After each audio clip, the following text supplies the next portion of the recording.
Very exciting journey of Chandrayaan-3. ISRO today once again shared the first observations from ChaSTE payload on Chandrayaan-3's Vikram Lander. The graph shared by ISRO shows the temperature variations of the lunar surface, the near surface at various depths.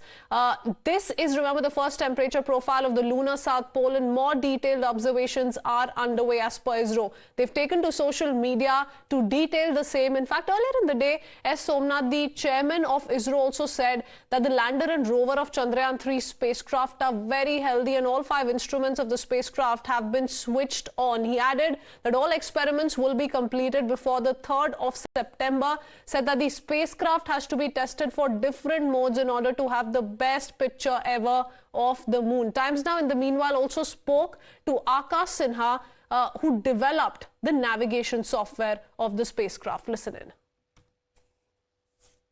On a social media platform, we were getting series of queries that how will the Chandrayaan-3 mission will go further, how will the rovers will keep on moving. People were even asking that whether there will be any obstruction on the way of the machine and it will be stopped by them.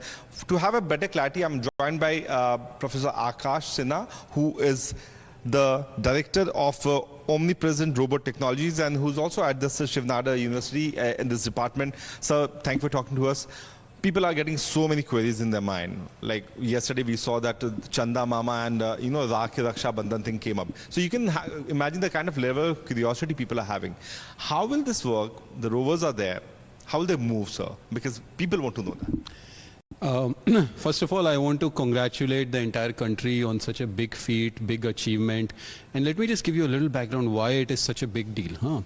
See, for last 50 years, humanity has been wanting to go to moon, but nobody really found anything. And we come with our first moon mission, Chandrayaan-1, and we find water, and we find lots of it. Enough water to fill an entire Dal Lake. And most of this water is at lunar South Pole, where we are going. It's a very tricky place.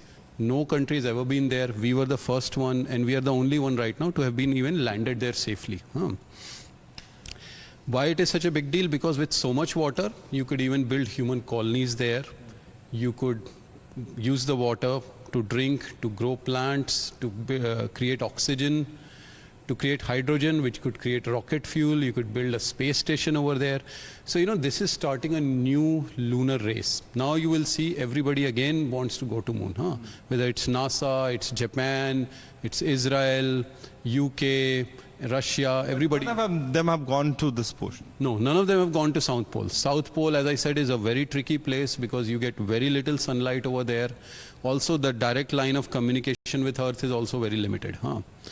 So that is one of the trickiest part. Now coming to what happens next, now that we have landed there safely and our rover has come out. See, the very first challenge the rover will face is to charge its batteries constantly. Because I'll come back to that, but I want to know, people would like to know that how you were contacted, how did you manage, you thought about this software, which has been a successful one. See, we've been doing space robotics related research at Shiv Nadar University for a while, and also at my startup Omnipresent Robot Technologies. And we've been associated with Chandrayaan mission right from Chandrayaan-1. So at Chandrayaan-1, we built a module that will help the Chandrayaan orient itself while it's orbiting in the moon. And now in Chandrayaan-2 and 3, we built the software for the rover that will help it navigate on moon surface. So you imagine it's something like this, that we have placed a small driverless car on the moon. I think this is a demo for that here. This is one of the little demos you can see. Now this car has to drive by itself.